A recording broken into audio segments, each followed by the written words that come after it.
माता पार्वतीने महादेवाला बोलवण्यासाठी ज्या ठिकाणी तपश्चर्या केली ते ठिकाण म्हणजेच श्री क्षेत्र भुलेश्वर। पुणे जिल्ह्यातील माळशिरस येथे असलेले भुलेश्वर महादेवाचे हे मंदिर त्याच्या अद्भुत वास्तुकलेसाठी आणि ऐतिहासिक महत्त्वासाठी प्रसिद्ध आहे। या रहस्यमय मंदिराचा संपूर्ण इतिहास आणि त्यामागील रंजक गोष्टी जाणून घेण्यासाठी आमचा आजचा हा विशेष व्हिडिओ।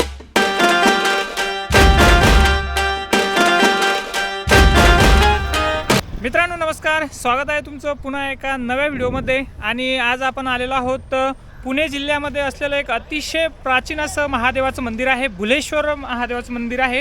मंदिर पाहण्यासाठी आपण आता जात आहोत।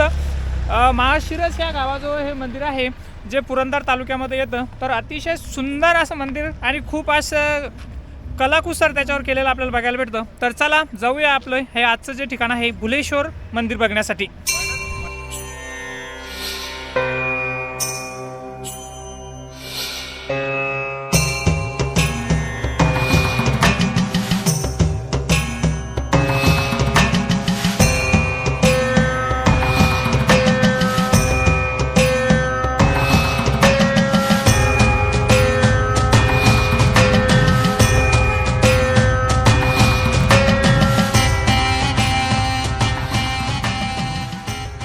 भुलेश्वराचे हे मंदिर साधारणपणे 8व्या ते 9व्या शतकात यादव काळात बांधले गेले आहे असे मानले जाते।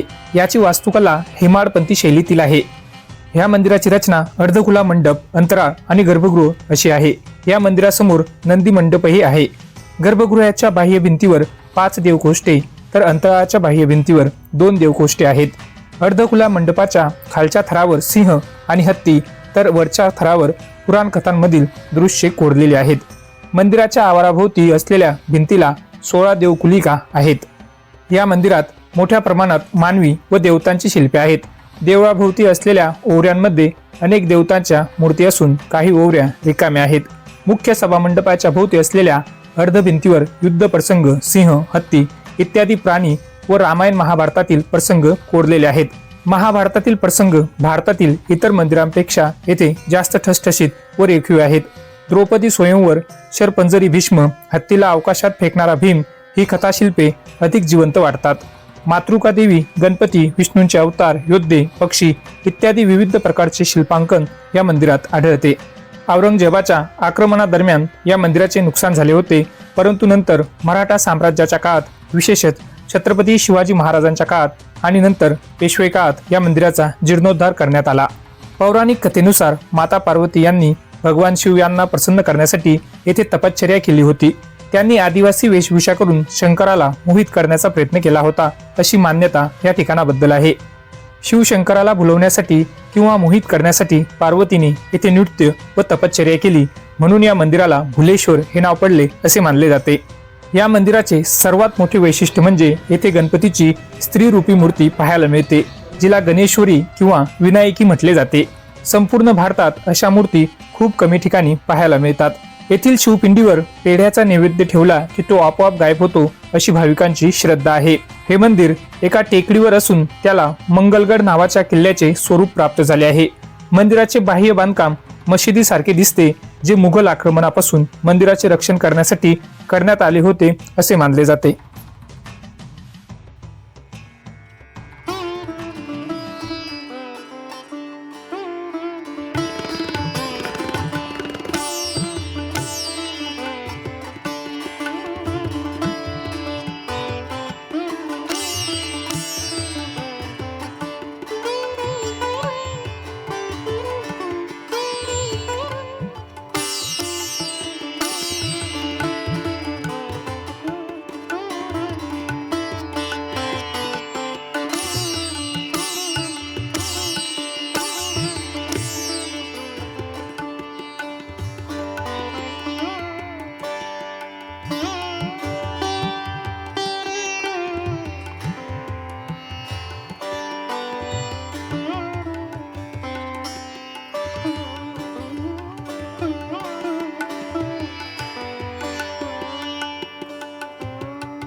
ह्या ठिकाणी बघू शकता तुम्ही जो किल्ल्याचं ह्या ठिकाणी जे काही अवशेष आहे त्यापैकी हे एक प्रवेशद्वार ह्या ठिकाणी असावं.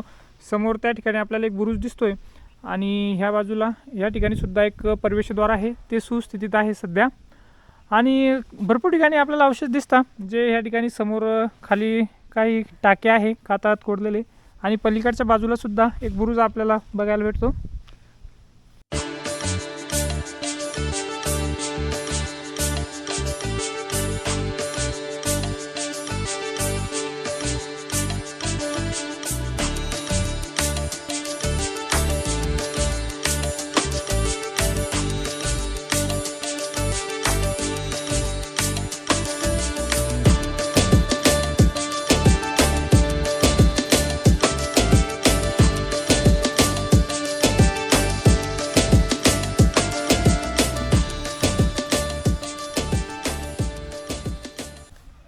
मित्रांनो, आपलं आता हे जे भुलेश्वर महादेवाचं मंदिर होतं हे पाहणं झालेलं आहे. खूप असं सुंदर हे मंदिर आहे. पुणे जिल्ह्यामधल्या सासवड तालुक्यामध्ये माळशिरस गावाच्या हद्दीमध्ये हे भुलेश्वर महादेवाचं मंदिर आपल्याला एका उंच ठिकाणी डोंगरावर पाहायला भेटतं.